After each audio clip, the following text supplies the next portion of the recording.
They laughed at one gunner's homemade scope until he took out a Panzer at 1003.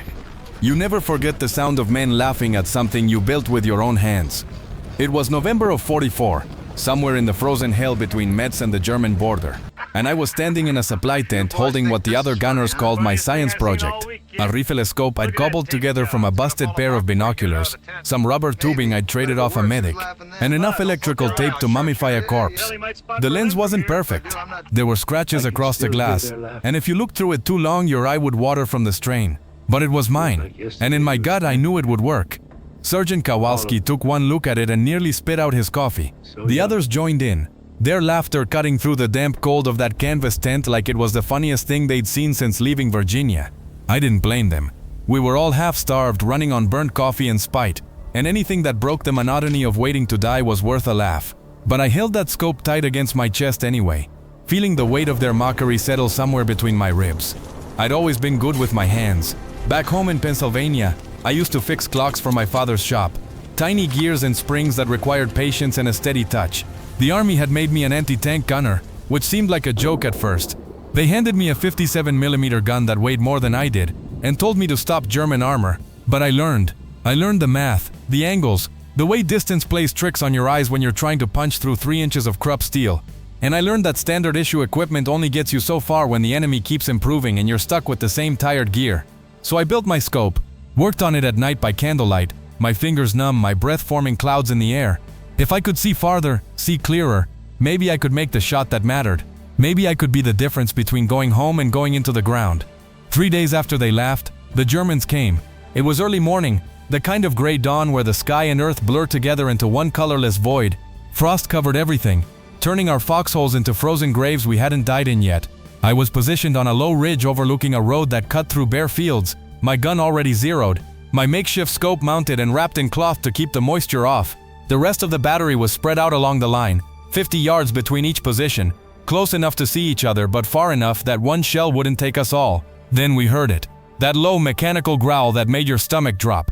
Tanks. They emerged from the tree line like iron ghosts, 3 Panzer IVs moving in formation, their long-barreled 75 sweeping the horizon. Behind them, infantry in Feldgrau uniforms, maybe 30 or 40 men, moving with the confidence of soldiers who thought they owned that road. And maybe they did. We'd been losing ground for weeks, falling back, regrouping, falling back again. Command kept saying we were making tactical withdrawals, but we all knew what retreat looked like. Kowalski was on the radio, his voice tight and clipped, calling in coordinates to artillery that might or might not still be in range. The lead Panzer was maybe 1,500 yards out, well beyond what anyone thought was a reliable shot for our guns. Standard doctrine said, wait until they're closer, wait until you can't miss. But waiting meant letting them get close enough to shell us first, and I'd seen what a 75 did to a man. I pressed my eye to the scope. Through those scratched lenses, the world narrowed to a single point of focus. I could see the commander in the open hatch of the lead tank, his field cap dark against the pale sky. I could see the mud caked on the hull, the exhaust smoke drifting back toward the infantry. I could see everything, clear as a church bell on a Sunday morning. My heart was hammering so hard I thought it might shake the gun loose, but my hands were steady. All those years fixing tiny clock springs had taught me one thing. When it matters, you don't shake. I made my calculations in my head. Distance, wind drift, the slight decline of the ridge, 1,100 yards, maybe 1,200. The scope put crosshairs on a target that should have been a blur. I took a breath, let half of it out, and waited for the space between heartbeats where the whole world goes still. Then I fired. The recoil slammed into my shoulder like a mule kick, and for a split second, I lost sight of everything through the smoke and dust. When it cleared, I looked through the scope again, expecting to see the Panzer rolling forward, my shot a wasted shell in a field somewhere. But what I saw instead made my breath catch in my throat. The lead Panzer had stopped. Smoke was pouring from its engine deck, thick and black, and the commander was scrambling out of the hatch like his coat was on fire. The other 2 tanks hesitated, their turrets swinging wildly, trying to figure out where the shot had come from. I'd hit the engine block, punched straight through the rear deck armor at an angle they never expected. It was a 1 in 1,000 shot, the kind you dream about, but never actually make. But I'd made it. Kowalski was screaming something over the radio, and the rest of the battery opened up, shells screaming downrange at targets they could barely see. The German infantry scattered, diving for ditches and dead ground, and the other 2 Panzers started reversing, backing toward the tree line like wounded animals. I loaded another shell, my hands moving on muscle memory, and took aim at the second tank. This time I missed, the round kicking up dirt 20 yards short.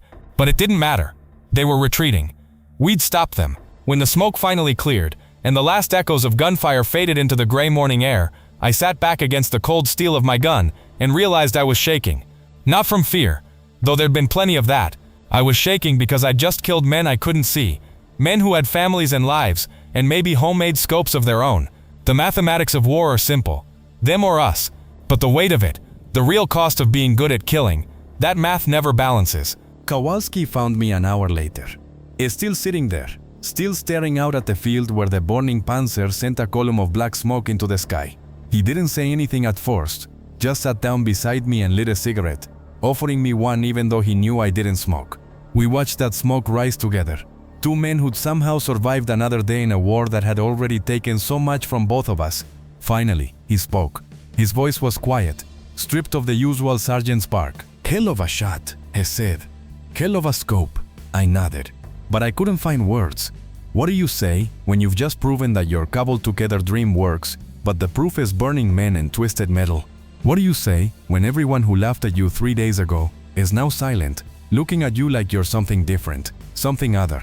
I never mounted that scope again after that day. We moved up the next week, deeper into Germany, and somewhere along the way I lost it. Maybe it fell off during a rapid displacement, or maybe I left it behind on purpose. I'm not sure anymore. Memory plays tricks after 70 years, smoothing out the rough edges, blurring the details you'd rather forget. But I remember the laughter in that tent. I remember the crosshairs settling on steel, and I remember the smoke. They gave me a commendation for that shot. A piece of paper signed by someone who wasn't there, who didn't see what I saw through those scratched lenses. It's in a box somewhere in my attic now, buried under decades of trying to forget. Sometimes my grandchildren ask me about the war, their eyes wide with the kind of innocent curiosity that doesn't yet understand what questions cost to answer. I tell them I was a gunner. I tell them I did my job. I don't tell them about the scope, or the laughter, or the way victory and horror can wear the same face. Because here's what I learned on that frozen ridge in France. What no amount of training or commendations can teach you.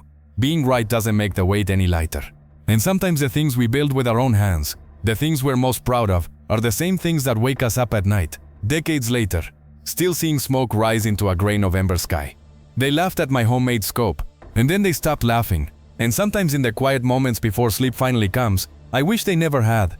The thing about that scope nobody understood was that I'd started building it after watching Tommy Reese die. Tommy was our previous gunner, a kid from Ohio with red hair and freckles so thick across his nose it looked like someone had spattered him with paint. He was 20 years old and engaged to a girl named Dorothy, who wrote him letters every week on pale blue stationery that smelled like lavender. He kept those letters in his helmet, folded so many times they were soft as cloth. I know because I helped collect his effects after the Panzer got him. We'd been dug in outside of Nancy, mid-September, when a Mark IV caught us during rotation. Tommy never even got a shot off. The range was too far, the visibility too poor, and by the time he'd acquired the target through standard sights, the German gunner had already zeroed us. The 75mm shell hit 3 feet from Tommy's position. I was in a slit trench 20 yards back, waiting my turn on the gun, and I felt the concussion punch through my chest like a fist. When the smoke cleared, Tommy was gone. Not dead, just gone. Like he'd been erased from the world, leaving nothing but a crater and twisted metal and those blue letters scattered across the mud like fallen leaves. I picked them up, every single one, my hands shaking so badly I could barely hold them. Dorothy's careful handwriting, talking about wedding plans and her mother's garden, and how she couldn't wait for him to come home. She didn't know yet. She was probably writing another letter right then, addressing it to a ghost. That night, I started working on the scope. I couldn't bring Tommy back, couldn't undo what happened or make Dorothy's letters mean anything again. But I could make sure the next gunner, me, could see farther, shoot better, hit first. In my head, it made perfect sense. In my head, better optics meant fewer blue letters scattered in French mud. The other guys thought I was losing it, spending every spare minute hunched over bits of salvaged glass and metal, muttering calculations under my breath. Maybe I was. War does things to your mind, hollows you out and fills the empty spaces with obsession and superstition, and desperate bargains with a god who stopped listening somewhere around Normandy. But I kept building. The binoculars came from a German officer we'd captured near Lunéville. He was young, maybe younger than Tommy, with a soft face that hadn't quite grown into its severity. He'd surrendered without much fight, his hands up, his eyes glazed with the same exhaustion we all carried. While the MPs were processing him, I saw the optics case on his belt, good German glass, Zeiss probably, the kind of quality we never got issued, I traded my watch for it, the one my grandfather had given me before I shipped out. Seemed like a fair exchange at the time, a measurement of time for a tool to preserve it. The rubber tubing came next, scavenged from a destroyed ambulance. I needed something to cushion the scope, absorb some of the recoil, keep it from shaking loose after the first shot. Medic named Patterson caught me pulling tubes out of the wreckage, gave me a look like I was robbing a corpse. Maybe I was, in a way. War makes scavengers of us all. I worked on it every night for 3 weeks. Other guys played cards or wrote letters, or just stared into nothing, which was its own kind of survival. But I had my project, my purpose. I measured and remeasured, calculated trajectory drop and parallax error, adjusted the mounting brackets I'd fashioned from tank track pins. My fingers got torn up from the work, cuts that never quite healed in the cold and damp, but I didn't care. Every drop of blood that went into building that scope was blood I wouldn't have to see pooled in a foxhole later. Corporal Mike Chen, a Nisei kid from California who'd proven his loyalty 10 times over just to be allowed to fight, used to sit with me sometimes while I worked. He'd smoke and watch, never saying much, but his presence was steady, and that counted for something. One night, maybe a week before the Panzers came, he finally spoke. "You think you can really make a difference with that thing?" His voice was quiet, almost drowned out by the distant rumble of artillery. I looked up from the scope, at his face barely visible in the candlelight. "I think I have to try." He nodded slowly, understanding something I hadn't quite put into words. We were all trying to make a difference, trying to carve out some small measure of control in a war that ground men up like wheat. His way was being the best damn radio operator in the battalion. Mine was building a scope from spare parts in desperation. "When you get that shot," he said, tapping ash from his cigarette, "when you prove them all wrong, it won't feel like you think it will." I didn't understand what he meant then. I do now. The morning of the attack, I'd been awake since 0300. Couldn't sleep, kept seeing Tommy's red hair matted with mud that wasn't mud. I'd checked and rechecked the scope mount, wiped down the lenses with a piece of silk I'd cut from a parachute, made sure every connection was solid. The temperature had dropped below freezing, and I worried about condensation on the glass, about thermal contraction affecting the alignment. But there was nothing more I could do. It was ready. I was ready, or at least as ready as anyone ever is to try killing from a distance that makes it almost abstract. Almost. When those Panzers materialized from the tree line, my first thought wasn't tactical. It was personal. I thought about Tommy, about Dorothy's blue letters, about every man I'd seen die because we couldn't shoot far enough or fast enough, or accurately enough.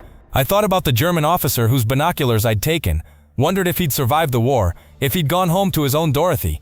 And then I pushed it all down, locked it away in whatever dark corner of the mine soldiers use for storage, and did my job. The shot itself happened in a space outside of time. I've tried to explain it to people over the years. My wife, my children, a priest once, but the words never quite capture it. There's this moment, right before you fire, where everything crystallizes. The world stops spinning. Your heartbeat slows. The crosshairs settle on the target, and it's like the universe itself is holding its breath, waiting to see what you'll do with this impossible power you've been given. I saw the commander in that hatch so clearly.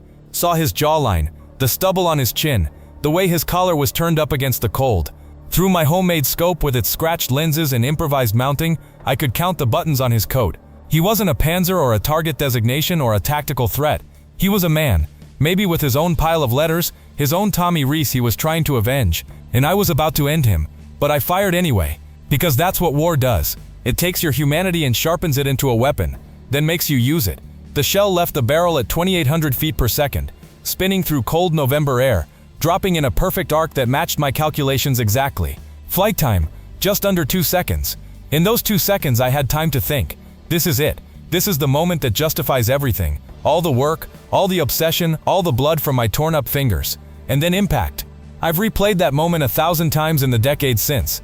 The way the shell punched through the engine deck, the instantaneous bloom of flame and smoke, the commander throwing himself from the hatch just before the ammunition cooked off. The textbook said aim for the engine. It's a bigger target than the turret, less armor, and a mobility kill is as good as a kill when you're trying to stop an advance. But textbooks don't tell you what it looks like when you do everything right. It looks like hell wearing a German uniform. The 2nd and 3rd Panzers started backing up immediately, their commanders suddenly aware that the range they'd thought was safe wasn't safe at all. Our other guns opened up, but they were firing at ghosts, shells falling short or wide. I tracked the 2nd Panzer through my scope, loaded another round with hands that had somehow stopped shaking, and squeezed the trigger again. This time I missed. The round impacted maybe 20 yards short, throwing up a geyser of frozen earth. But it didn't matter. The psychological damage was done. They didn't know where we were shooting from, didn't know what we had that could reach out and touch them at that distance. All they knew was that the math they'd relied on, The math that said they were safe at 1,500 yards had just been proven wrong. They retreated. The infantry scattered, and we held the line. Kowalski came up to my position maybe an hour later, after the artillery had finished hammering the tree line, and the forward observers confirmed the Germans had pulled back at least 2 kilometers. He stood there looking at my gun, at the scope mounted on top with its jury-rigged brackets and electrical tape, and I saw something shift in his face. It wasn't just respect or surprise. It was something heavier. Recognition, maybe. The understanding that we'd crossed some kind of threshold, that warfare had just gotten a little bit longer and more impersonal, and he was looking at the man who'd made it happen. "Battalion wants a report," he said finally. "Full details on the engagement. They're going to want to know about." He gestured at the scope. "Tell them it's standard issue," I said, my voice rough. "Tell them whatever you want." He nodded slowly, then pulled out his canteen and took a long drink before offering it to me. I took it, expecting water, but tasted whiskey. Good whiskey too, probably looted from some French farmhouse. I took a longer drink than I should have, letting the burn chase away the cold that had settled into my bones. "Chen was right about you," Kowalski said, taking the canteen back. "Said you were going to do something crazy that would either get you killed or make you a hero." He paused. Guess we know which one now. But I didn't feel like a hero. Heroes are supposed to feel something. Pride, satisfaction, vindication. I just felt tired. Tired and hollowed out. Like that shell had taken something from me when it left the barrel. Some essential piece of humanity that you can never get back once it's gone. The worst part came later that evening.